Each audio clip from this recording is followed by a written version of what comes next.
1776, the unanimous declaration of the 13 United States of America. When in the course of human events it becomes necessary for one people to dissolve the political bands which have connected them with another, and to assume among the powers of the earth the separate and equal station to which the laws of nature and of nature's God entitle them, a decent respect to the opinions of mankind requires that they should declare the causes which impel them to the separation. We hold these truths to be self-evident, that all men are created equal, that they are endowed by their Creator with certain unalienable rights, that among these are life, liberty, and the pursuit of happiness. That to secure these rights, governments are instituted among men deriving their just powers from the consent of the governed. That whenever any form of government becomes destructive of these ends, it is the right of the people to alter or to abolish it, and to institute new government, laying its foundation on such principles and organizing its powers in such forms as to them shall seem most likely to affect their safety and happiness. Prudence indeed will dictate that governments long established should not be changed for light and transient causes, and accordingly all experience hath shown that mankind are more disposed to suffer while evils are sufferable than to right themselves by abolishing the forms to which they are accustomed. But when a long train of abuses and usurpations pursuing invariably the same object evinces a design to reduce them under absolute despotism, it is their right, it is their duty to throw off such government and to provide new guards for their future security. Such has been the patient sufferance of these colonies, and such is now the necessity which constrains them to alter their former systems of government. The history of the present King of Great Britain is a history of repeated injuries and usurpations, all having in direct object the establishment of an absolute tyranny over these states. To prove this, let facts be submitted to a candid world. He has refused his assent to laws, the most wholesome and necessary for the public good. He has forbidden his governors to pass laws of immediate and pressing importance unless suspended in their operation till his assent should be obtained, and when so suspended, he has utterly neglected to attend to them. He has refused to pass other laws for the accommodation of large districts of people, unless those people would relinquish the right of representation in the legislature, a right inestimable to them and formidable to tyrants only. He has called together legislative bodies at places unusual, uncomfortable, and distant from the depository of their public records for the sole purpose of fatiguing them into compliance with his measures. He has dissolved representative houses repeatedly for opposing with manly firmness his invasions on the rights of the people. He has refused for a long time after such dissolutions to cause others to be elected, whereby the legislative powers, incapable of annihilation, have returned to the people at large for their exercise, the state remaining in the meantime exposed to all the dangers of invasion from without and convulsions within. He has endeavored to prevent the population of these states, for that purpose obstructing the laws of naturalization of foreigners, refusing to pass others to encourage their migrations hither, and raising the conditions of new appropriations of lands.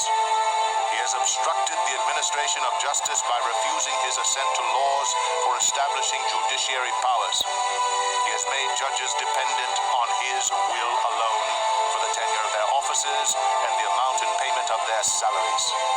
He has erected a multitude of new offices and sent hither swarms of officers to harass our people and eat out their substance. He has kept among us in times of peace standing armies without the consent of our legislators. He has affected to render the military independent of and superior to the civil power.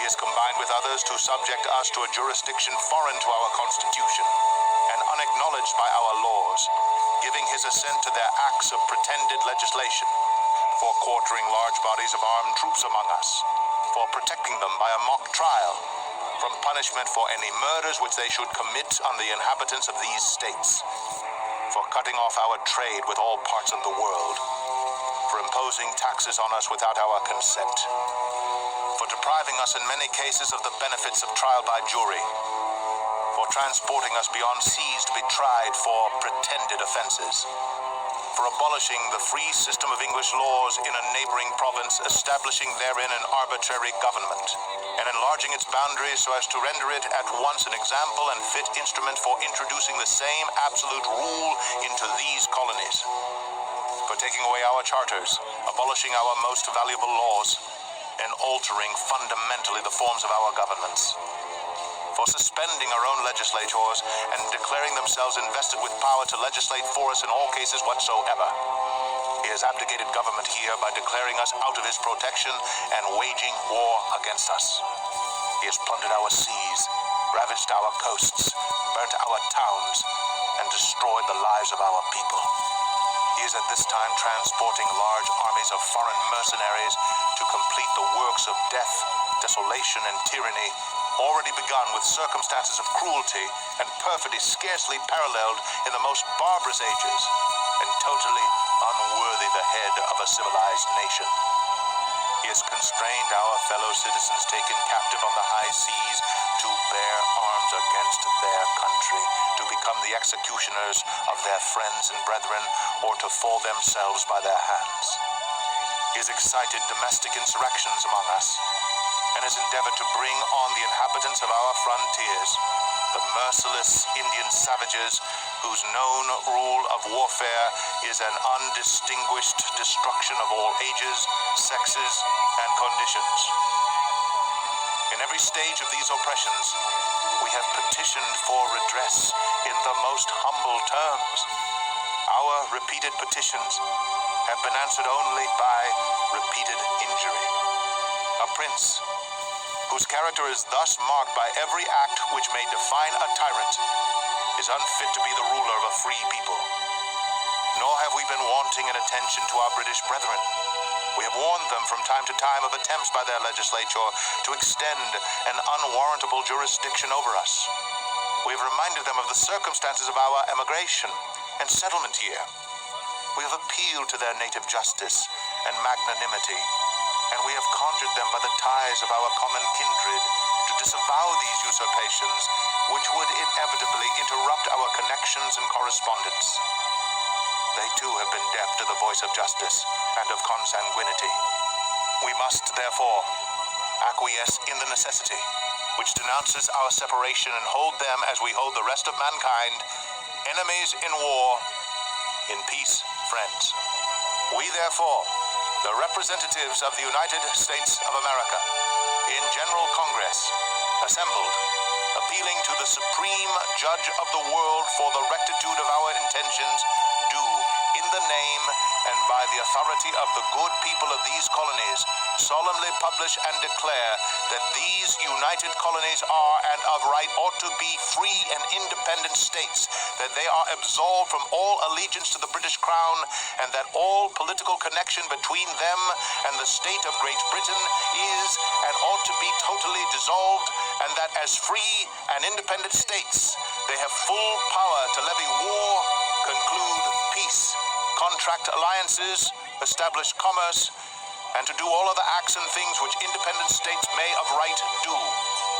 And for the support of this declaration, with a firm reliance on the protection of divine providence, we mutually pledge to each other our lives, our fortunes, and our sacred honor.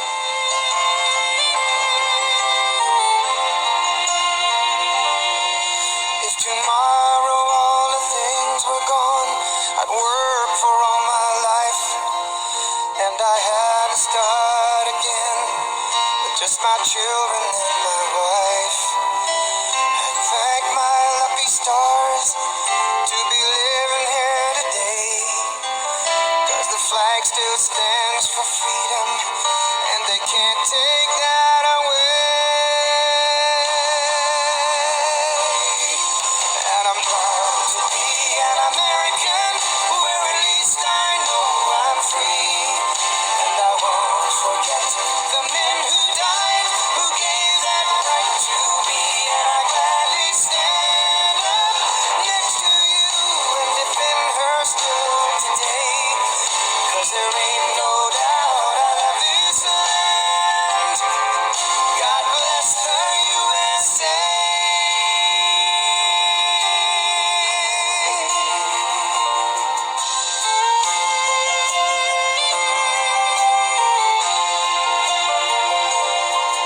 From the lakes of Minnesota to the hills of Tennessee, across the plains of Texas, from sea to shining sea, from Detroit down to Houston,